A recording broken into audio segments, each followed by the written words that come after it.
14 मार्च 1879 Uloom, Germany. एक यहूदी परिवार में एक लड़के का जन्म होता है। पिता का नाम हर्मन आइंस्टाइन और माँ पॉलियन आइंस्टाइन। लड़का बड़ा जिद्दी और अपने जन्म के काफी समय बाद बोलना सीखा था। ये लड़का पढ़ाई में इतना अच्छा नहीं था। कुछ शिक्षक और दोस्त लोग तो उसे मंदबुद्धि कहकर पुकारते थे।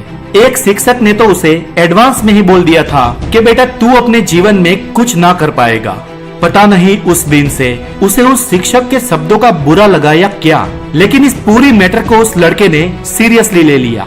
प्रतिभा तो थी ही उसमें, पर अब वो अपनी प्रतिभा का उपयोग करना सीख गया। उसने कड़ी मेहनत की और इतिहास गवाह है कि वो बच्चा सुपर ब्रेन साबित हुआ। दुनिया का सबसे बुद्धिशाली इंसान जो तब भी था और आज भी रिकॉर्ड कायम है। नाम है sir Albert Einstein. Sir Albert Einstein की बुद्धि प्रतिभा इतनी उच्च थी कि वो दुनिया के सबसे जीनियस इंसान माने जाते हैं और उनके जन्मदिन को जीनियस डे के रूप में मनाया जाता है। हालांकि उनकी याददाश्त बहुत कमजोर थी। उन्हें आंकड़े और कठिन शब्दों को याद रखने में परेशानी होती थी। एक मजे की बात कहूँ तो उनके टॉयलेट में हमेशा एक पेन और एक नोट हुआ करती थी और आइंस्टाइन को शौचालय में जो भी आइडिया सूझता वो वहाँ लिख देते ताकि बाद में वो उसे भूल न जाए।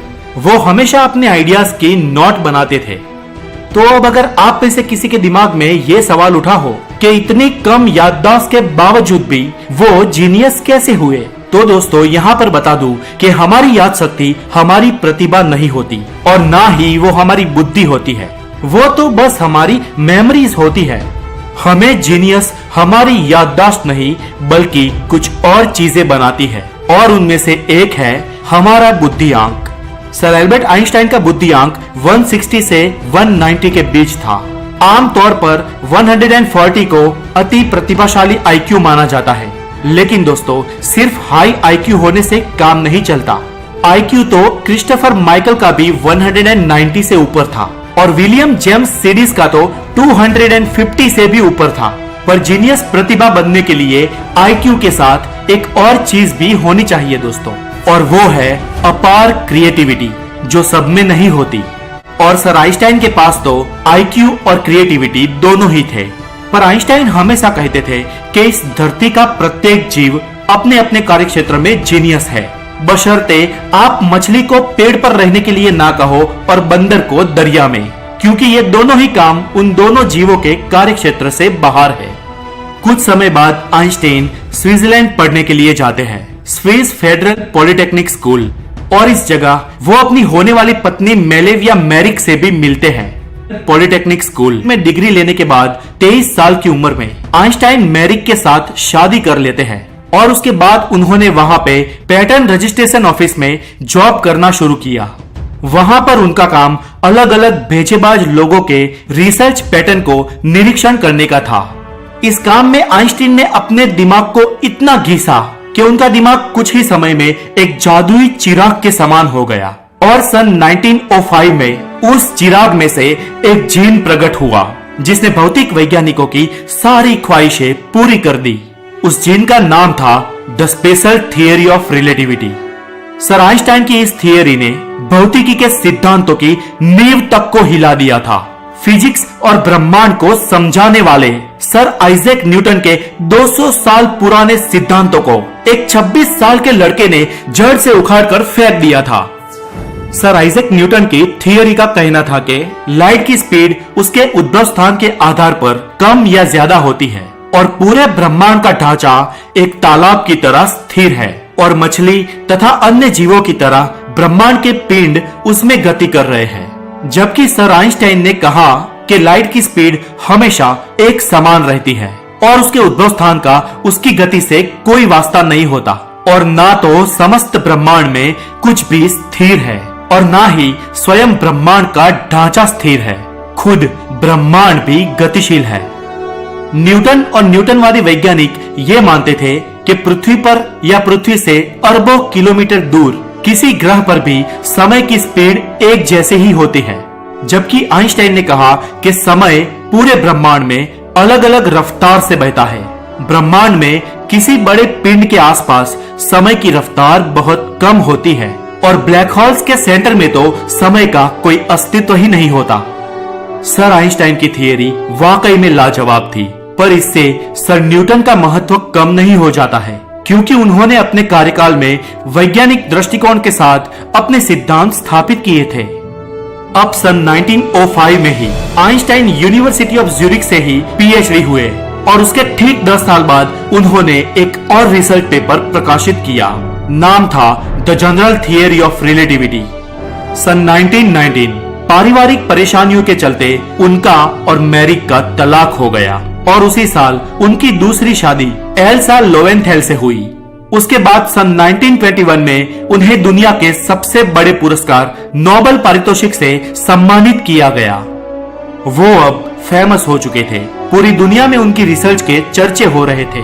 पर आइंस्टाइन का जीवन हमेशा कभी खुशी कभी गम जैसा गुजरा है। एक खुशी के बाद गम और गम के बाद फिर एक खुशी उनके जीवन में आती रही। नोबेल पुरस्कार की सक्सेस के बाद जर्मनी का तानाशाह हिटलर आइंस्टाइन के जीवन में गम लेकर आया। हिटलर यहूदियों से नफरत करता था और उसने आइंस्टाइन की फिजिक्स को जूइश फिजिक्स कहना शुरू कर दिया। हिटलर ने आइंस्टाइन को मरवाने के भी प्रयत्न किए। कई लोगों ने आइंस्टाइन को यूरोप छोड़कर कहीं दूर चले जाने की सलाह दी और अंत में हिटलर के चांसलर बनने के एक साल पहले सन 1932 में वो अमेरिका चले गए और अपने वतन वापस कभी नहीं लौटे। सन 1932 America, new Jersey, Princeton. America की कई बड़ी यूनिवर्सिटीज और कॉलेजेस ने आइंस्टाइन को सीनियर प्रोफेसर, प्रिंसिपल, यहाँ तक कि डीन बनाने की ऑफर की, लेकिन आइंस्टाइन ने प्रिंसटन यूनिवर्सिटी को ही चुना। प्रिंसटन में वो उनके नए प्रयोग और भौतिकी आविष्कार करने लगे और इन कुछ सालों की खुशियों के बाद उनके जीवन में और एक गम आया। सन 1936 में उनकी दूसरी पत्नी का देहांत हो गया और उसके बाद वो अकेलापन महसूस करने लगे और उस अकेलेपन को भरने के लिए उन्होंने साइंस को जगह दी। उन्होंने अपना बाकी का सारा जीवन फिजिक्स को दे दिया। अपनी ऊर्जा ब्लैक होल, सुपरनोवा और ब्रह्मांड के रहस्यों को उजागर करने में लगा दी। सर आइंस्टाइन की और एक खास बात थी, जो ये कि वो अति जिज्ञासु थे और गलतियां करने से कभी नहीं डरते थे और ना ही शर्माते थे, क्योंकि जो इंसान आज गलतियों से सीखता है वो ही कल कुछ बड़ा कर पाता है। वो अपने दिमाग में ही पूरी रिसर्च को सोच लेते थे। उन्हें प्रयोग के लिए इक्विपमेंट्स की नहीं, लेकिन सिर्फ एक नोट और पेन की जरूरत होती थी। उनके इमेजिनेशंस गजब के और सटीक होते थे, क्योंकि उनका कैलकुलेशन फिजिक्स और मैथ पर आधारित होता था। उस वक्त उनकी प्रतिभा इतनी बुलंदियों पर थी कि अमेरिकन सरकार ने उनके पीछे जासूस लगाए थे ताकि वो अपने टैलेंट का मिसयूज ना करे। आइंस्टाइन ने तो कभी अपने टैलेंट का मिसयूज नहीं किया, लेकिन खुद अमेरिकन सरकार ने आइंस्टाइन के टैलेंट का मिसयूज जरूर किया था, जब उन्होंने E=mc² इक्वेशन पर बनाए परमाणु बम को जापान के 2 शहरों पर फोड़ा था। परमाणु बम के हमले ने आइंस्टाइन को अंदर से हिला दिया था। उन्होंने कभी ये सोचा भी नहीं था कि लोगों का भला करने वाला साइंस इस हद तक घातक साबित होगा। आइंस्टाइन कहते हैं कि उनके जीवन में सबसे बड़ा दुख उन्हें इस न्यूक्लियर अटैक के कारण हुआ। पर दोस्तों, शक्ति तो आखिर शक्ति है। शक्ति कभी भली या बुरी नहीं होती, लेकिन उसका उपयोग भला या बुरा करने के लिए किया जाता है और इसीलिए इस हमले के लिए ना आइंस्टाइन जवाबदार थे और ना ही साइंस, लेकिन इसके लिए कुछ इंसानों की हैवानी फितरत जिम्मेदार थी। अंत में 17 अप्रैल 1955 एल्बर्ट आइंस्टाइन इजराइल देश की 7वीं वर्षगांठ के भाषण के लिए अपने प्रिंसटन शहर में तैयारी कर रहे थे और उनको अचानक एक पेट की बीमारी एब्डोमिनल ऑर्टिक एन्यूरिज्म हो गई। उन्हें हॉस्पिटल ले जाया गया। डॉक्टर्स ने ऑपरेशन की सलाह दी, लेकिन आइंस्टाइन ने ऑपरेशन करने से मना कर दिया। उन्होंने डॉक्टर से कहा कि जिंदगी को बनावटी तौर से बदलने में कोई मजा नहीं है। उन्होंने कहा कि उनके जाने का समय अब हो चुका है और दूसरे दिन 18 अप्रैल 1955 के रोज 76 ईयर की उम्र में अमेरिका के ही प्रिंसटन शहर में आइंस्टाइन का निधन हुआ। कहा जाता है कि आइंस्टाइन की ये ख्वाहिश थी कि उनके शरीर का अंतिम संस्कार हो, लेकिन उनकी मृत्यु जिस हॉस्पिटल में हुई उसके पैथोलॉजिस्ट का कहना था कि इतने बड़े साइंटिस्ट की बॉडी का अंतिम संस्कार करना एक गलत बात होगी। उन्होंने सोचा कि क्यों न इसका परीक्षण किया जाए और इसी कारण डॉक्टर हार्वी ने आइंस्टाइन के परिवार को बताए बिना उनका दिमाग निकाल दिया। सिर्फ उतना ही नहीं, इसके बाद उस डॉक्टर हार्वी ने फोन करके न्यूयॉर्क टाइम्स में इसकी खबर भी दे दी और उसके बाद जो होना था वही हुआ। आइंस्टाइन के घर वाले नाराज हो गए, लेकिन डॉक्टर हार्वी ने उन्हें ये कहकर समझा दिया कि उन्होंने जो कुछ भी किया वो साइंस के लिए किया, यानी साइंस के नाम पे ठिकरा फोड़ दिया। बाद में उनके दिमाग का पूरी दुनिया के साइंटिस्ट ने परीक्षण किया और पाया कि उनका दिमाग आम इंसानों से अलग था। उनके दिमाग की मस्तिष्क छाल बहुत बड़ी थी और इसके कारण उनके दिमाग में बहुत सारे कर्व पड़ते थे और ये पड़ने वाली बहुत सारी गड़ियां इंसान के दिमाग को अति जीनियस बनाने के लिए कारणभूत है। आज हम हमारे आम जीवन में जो वैज्ञानिक आविष्कारों का उपयोग कर रहे हैं, उनमें सर एल्बर्ट आइंस्टाइन के सिद्धांतों का सबसे बड़ा योगदान है और उन्हीं के सिद्धांतों के कारण आज हम ब्रह्मांड के कई रहस्यों को उजागर कर पाए हैं।